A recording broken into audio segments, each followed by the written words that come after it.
ఈ అబ్బాయిది ఉత్తరప్రదేశ్ మీర్జాపూర్ 15 సంవత్సరాలు 2025 డిసెంబర్లో కుక్క గరిసింది. ఇంట్లో వాళ్ళు పెద్దగా పట్టించుకోలేదు.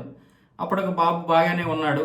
ఈ అబ్బాయి కూడా కుక్క గరిసింది కదా అని పెద్దగా పట్టించుకోలేదు. అంటే పెద్దగా ముక్కలు పీకేలేదు, కరిచింది, పళ్ళు గంటలు పెట్టింది. దాంతో రేబిస్ వ్యాధి వచ్చేసింది. ఈ రేబిస్ వ్యాధి వచ్చేసిన తర్వాత వీళ్ళు అప్పటికీ పెద్దగా పట్టించుకోలేదు. మార్చి 16వ తారీఖున అది బాగా ప్రబలిపోయింది. అప్పుడు కుక్క లక్షణాలు బయటపడ్డాయి.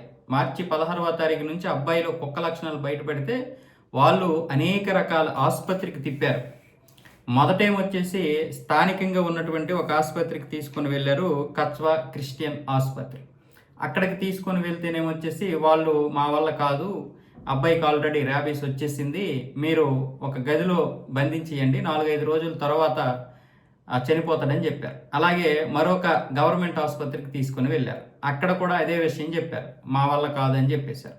దాంతో వీళ్ళు రామ్ జానకి టెంపుల్ దగ్గరికి తీసుకుని వెళ్ళారు. రామ్ జానకి టెంపుల్ దగ్గర తీసుకుని వెళ్తే అక్కడ పంతులు అంటే పసుపు దానికి సంబంధించింది ఏదో ఇవ్వడం, దీనివల్ల ఏమి నయం అవ్వదు కానీ వాళ్ళ నమ్మకం కోసం అని చెప్పి ఇవ్వడం జరిగింది.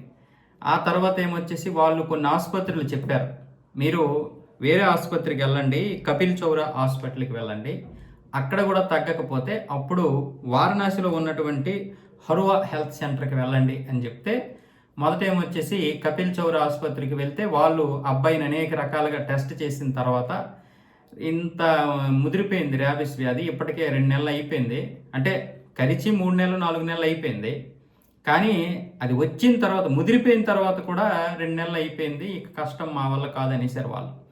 అప్పుడు బంధువులు, ఈ గుడిలో ఉన్నటువంటి వారు, పంతులు, మిగతా వాళ్ళు అందరూ చెప్పడంతో వారణాసిలోని హరువా హెల్త్ సెంటర్కి తీసుకుని వెళ్ళారు. అక్కడ వాళ్ళు మొదట అబ్బాయిని చూసి కుటుంబ సభ్యులు భయపెట్టకుండా మీరు కొన్ని రోజులు అబ్బాయిని మా దగ్గర వదిలేయండి అని చెప్పి అక్కడ వాళ్ళని ఇద్దరు హెల్పర్ని పెట్టుకున్నారు. ఇద్దరు హెల్పర్స్ అంటే కుటుంబ సభ్యులు పెట్టుకొని మిగతా లేడీస్ని పంపించేశారు. ఎలాగో అబ్బాయి చనిపోతాడు అనుకుంటున్నారు కాబట్టి మీరు పూర్తిగా అబ్బాయిని మాకు వదిలేయండి, మేము మంచి వైద్యం చేస్తాము, బ్రతికితే దేవుడి దయ, లేదు అనుకుంటే ఎలాగో మీరు ఒక నిర్ణయం తీసుకున్నారు కాబట్టి చివరిని ప్రయత్నంగా చేద్దామని చెప్పి వాళ్ళు వెంటనే ఒక వ్యాక్సిన్ ఇచ్చారు. ఆ వ్యాక్సిన్ ఇచ్చిన తర్వాత కొంచెం కోలుకున్నాడు. తర్వాత 3 రోజులకి మరొక వ్యాక్సిన్ ఇచ్చారు. ఆ తర్వాత మరో 2 వ్యాక్సిన్లు ఇచ్చారు. అబ్బాయి కోలుకున్నాడు, ఇప్పుడు మామూలు మనిషి అయిపోయాడు. ర్యాబిస్ వ్యాధి వచ్చిన తర్వాత బ్రతకడం ఇదే మొదటిసారంట. అయితే ముఖ్యంగా ఉత్తరప్రదేశ్లో చాలామంది ఈ మధ్య చనిపోయారు. అలా డిసెంబర్లో కుక్కలు చనిపోయినటువంటి వారు ఈ మధ్య మొన్న కూడా ఒక అబ్బాయి చనిపోయాడని నేను చెప్పాను, మన పిఆర్ న్యూస్లోనే చెప్పాను. అలా చాలామంది ఈ ర్యాబిస్ వ్యాధితో చనిపోతున్నారు.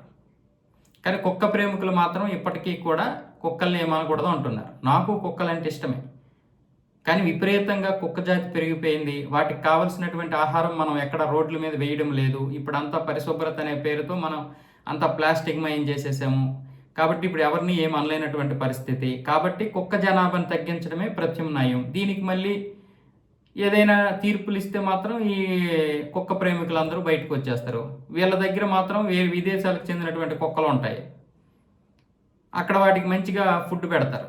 దానికి పెట్టే బదులు ఇంత ప్రేమ ఉంటే ఇక్కడ బయట ఉన్నటువంటి కుక్కలకు పెట్టవచ్చు కదా, ఒక 100 కుక్కలు దత్తత తీసుకోవచ్చు కదా. అలా చేయరు. వీళ్ళకి మళ్ళీ కుక్కలు కరవడానికి ఏ విధంగా అవకాశం ఉండదు. ఎందుకంటే వీళ్ళు కారుల్లో తిరుగుతారు, సెలబ్రిటీలు కదా, కారుల్లో తిరుగుతారు. లేదనుకుంటే 10 మంది ఎప్పుడు చుట్టూ ఉంటారు. వాళ్ళకి ఏ విధంగా కుక్కలు కరుస్తాయి? సామాన్యుడు కదా కుక్క కరిచి చనిపోతాడు. ఈ విధంగా ఎంతోమంది చనిపోతున్నారు. ఇలా కుక్కలుగా మారిపోయి చనిపోతున్నటువంటి వారి మీద వీళ్ళకి ఎటువంటి జాలి ఉండదు, కానీ కుక్కల మీద జాలి ఉంటుంది. నేను అనేది కుక్కలంటే నాకు చాలా ఇష్టం, కానీ మనం సమస్యకు పరిష్కారం కనుక్కోవాలి కదా. ఈ విధంగా నిజంగా డాక్టర్లు చాలా అద్భుతమైనటువంటి వారు.